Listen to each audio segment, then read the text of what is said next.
Hey everyone, Chris Lyon here with PrizeCast. Thank you all for joining us on today's episode.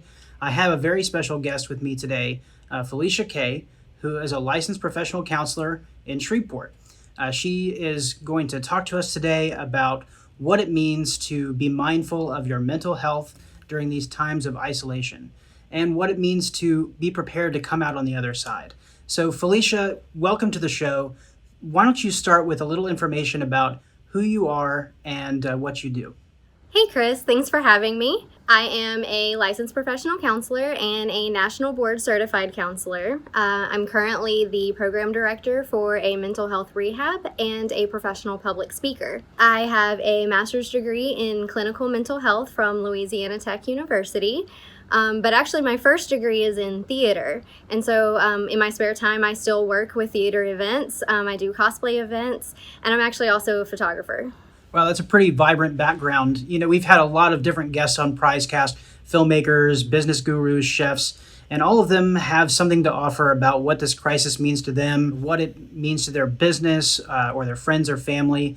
And there's a lot of stress present for them and people the world over. What makes this time so important for mental health reasons? Well, the thing is one of the things that we're seeing right now, it's really kind of twofold, is one, you have the group of people who have never had mental health issues before, suddenly starting to develop symptoms of depression and anxiety associated with the quarantine and the isolation and the pandemic. And they're not really sure how to deal with that because they've never had to deal with these issues before. Then you also have your mental health people who have had mental health issues before, and their symptoms are being worsened by the pandemic and the isolation, and they're not sure how to deal with it because they've never had to deal with these specific symptoms to this level. So their current coping skills aren't enough to deal with that. So the thing about it is that isolation, fear, the uncertainty, these things are going to create depression and anxiety symptoms and grief symptoms actually in a lot of people. The fact of the matter is that we've all lost something, whether we're grieving the loss of people that have passed due to the virus, or the loss of other things, often called disenfranchised grief. That's grief that isn't always socially accepted as grief. So things like just the companionship for those of us who are extremely extroverted, events, plans that we've made in our lives. We seem like it's silly to grieve those things and to talk about them openly when we know that other people are losing loved ones and other people are losing their health and things of that nature. And so we tend to not talk about those things and we keep it bottled up, and that actually just makes the problem worse. So it's really important that we're opening up and talking about the things that we've lost. I know before the quarantine started, I was actually in the process of putting together a podcast, and it seems silly to even talk about being upset about that now. But you know, those are the kinds of things that we have to kind of share and kind of vent about because it's unhealthy to keep them bottled in. You make a really great point about the different types of grief that people are experiencing. And I think certainly one of the things that we're all missing is this ability to be out with other people in public, whether it's to go to dinner or go to a movie. But I'm curious about what the long-term effects of that kind of anxiety might be as we come out on the other side of this.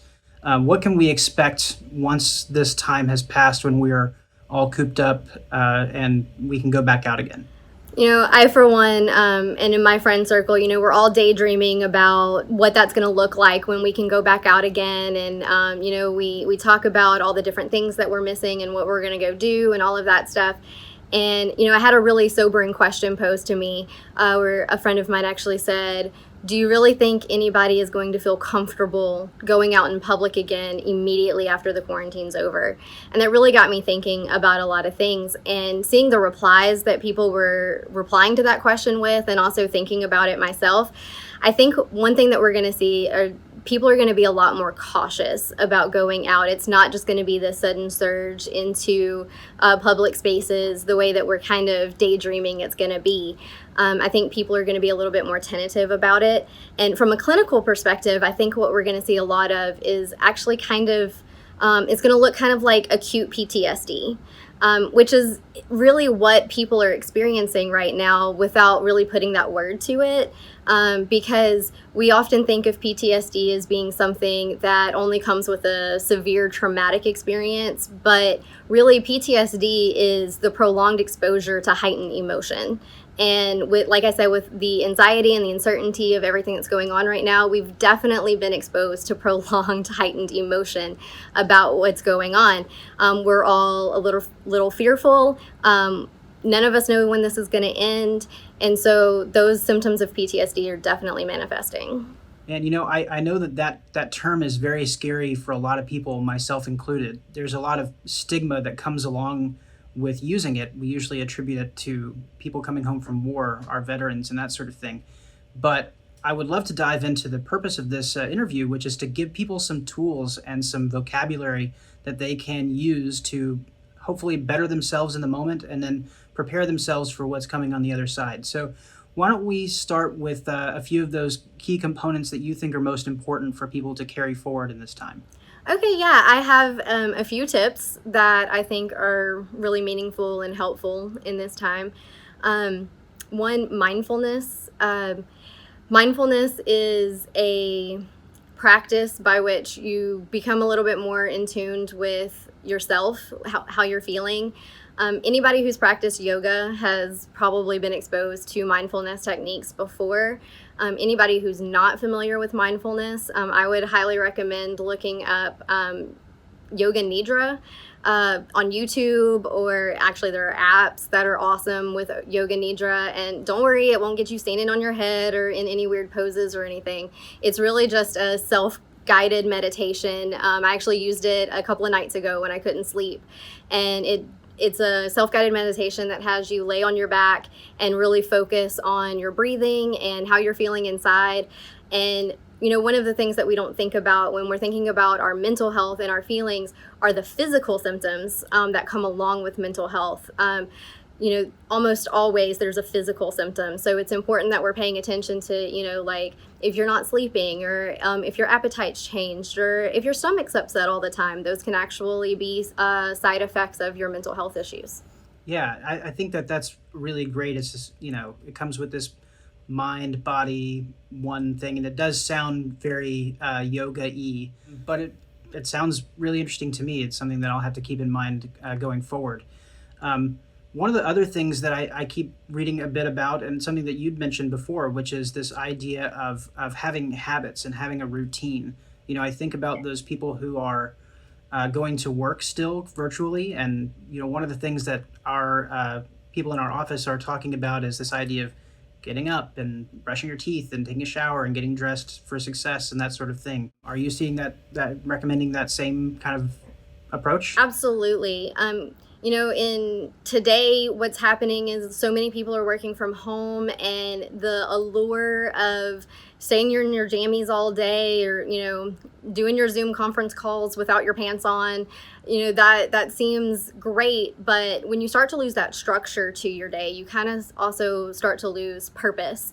And so it's really important to find other ways to create structure, because right now, for most of us, the structure and the routines of our days, even some stuff as simple as going shopping and things like that, have just been completely torn apart. We don't have that routine anymore. So it's really important to find a new routine and a new structure to be part of your day. It's also important to examine habits that we're kind of clinging to as part of normalcy, to maintain some sense of normal that might not be healthy for us right now. For instance, it might be part of your normal routine to watch the news or to flip through several hours of your Facebook feed. But if your feed is full of COVID-19 stories and news and information, or the news is constantly bringing up, and that's making you anxious, or that's causing you to be fearful, it might be a good idea to re-examine that habit and maybe not do that, or find a way to tweak that in some way, to where maybe you only watch certain news sources, or you only watch the news so many times a week, or you limit that information in some way so that you kind of lower your exposure to it so that it's not heightening your anxiety. It's such a great observation that not being able to unplug is contributing to that stress that maybe we were fine with before. But I would love to try to find a way to gain a little bit more control over what I'm seeing, what I'm experiencing, so that I can focus on myself. You know, even I just recently realized that I was really struggling with a sense of loss of control over things happening in my life. And I'm pretty sure I'm not the only person experiencing that, like you were just saying.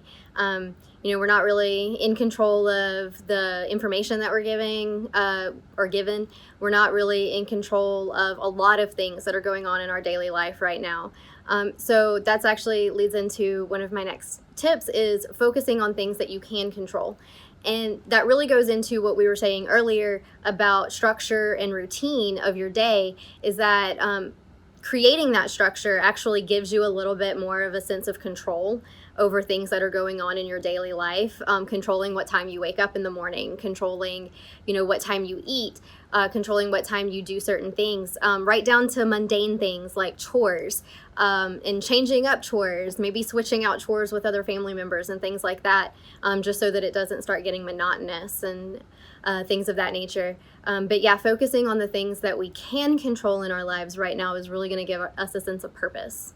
I know another thing for me is finding things that I can either smile about, laugh about, or enjoy during the day. I'm a very creative person, so finding things that I can do creatively is key. And I love the fact that we live in this day of technology where there's TikTok, Instagram, YouTube. There is something out there for everyone to laugh at, and there are creative outlets for everyone in some way. I have friends that are posting videos of them playing the guitar. That brightens up my newsfeed every day. I have friends doing TikTok videos. Have not done one myself yet, but you know, those things are things that we can all smile about. And I highly recommend finding a way to fit finding something to laugh about into your daily routine. You know, I think I have a suggestion, and that's to watch PrizeCast every day. It's such a bright part of my day, and I know that sounds a little self-serving, but we try really hard to bring this fun, energetic content, you know, that doesn't dismiss what's going on, but certainly is, you know, giving something from other people to take home and put in their pocket. And all of these things are super important that you brought up: mindfulness, routine, focus on what you can control, and finding ways to laugh.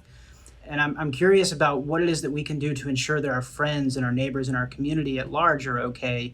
You know, there's almost 200,000 people in Shreveport and billions of people in the world, and I know that this video won't reach them all. So what can we do to ensure that our friends and neighbors are following these sort of same suggestions? Well, first of all, you know, bringing it back to the disenfranchised grief, I think the biggest thing that you can do is actually share how you're feeling and share what's going on in your life with other people, whether it's strangers on the internet or, you know, your closest friends. But just sharing what you're feeling, letting people know that they're not the only ones that are upset or down or depressed about certain things, letting them know that it's okay to feel the way that they're feeling. Those feelings are valid, no matter how much we might feel like, you know, we have this perpetual feeling of somebody always has it worse, therefore I don't have the right to complain. But letting people know that, yeah, you know, we're all down about things and it's okay to feel that way. It's okay to get those things out, because bottling them up is just unhealthy.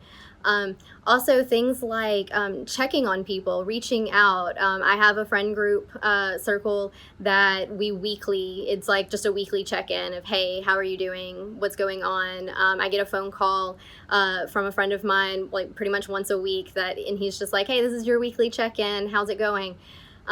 Checking on elderly neighbors, you know, it's really dangerous for them to be out and about right now. So getting things like their medications or going grocery shopping could be something that they're not willing to do. So just checking in and seeing, hey, can I pick something up for you? Can I just grab it and leave it on your doorstep for you to grab?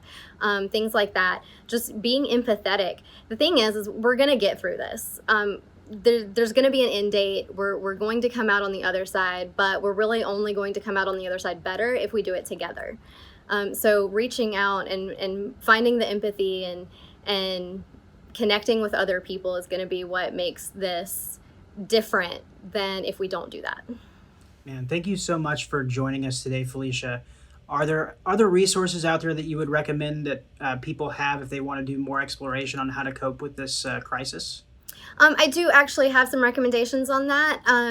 I highly recommend going to accredited websites, places that are that really just emphasize facts. Things like the CDC.gov website is a great one. They actually have several articles on how to cope with the mental health side of COVID.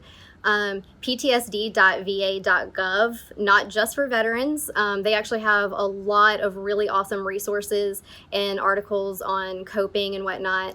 If you're going to go for other types of articles, I highly recommend like Psychology Today or counseling journals. I would just really recommend staying away from the article of the day and any news sources that don't specialize in this type of writing.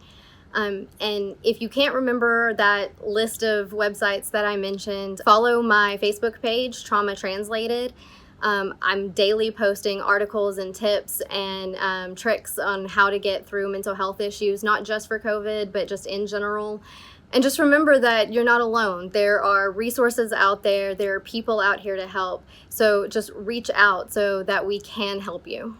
Fantastic. Well, thank you so much again for coming on to PrizeCast, Felicia. Why don't we end with a Viva La PrizeCast, and then we'll let you go, okay? Great. All right, here we go on 3. 1, 2, 3. Viva La PrizeCast! Fantastic. All right, PrizeCasters, thank you so much for tuning in. Be sure to catch us each weekday at noon. We'll be back here tomorrow with special guest Daniel Goodwill, Music Prize winner from 2019. Until then, stay safe. You are the prize.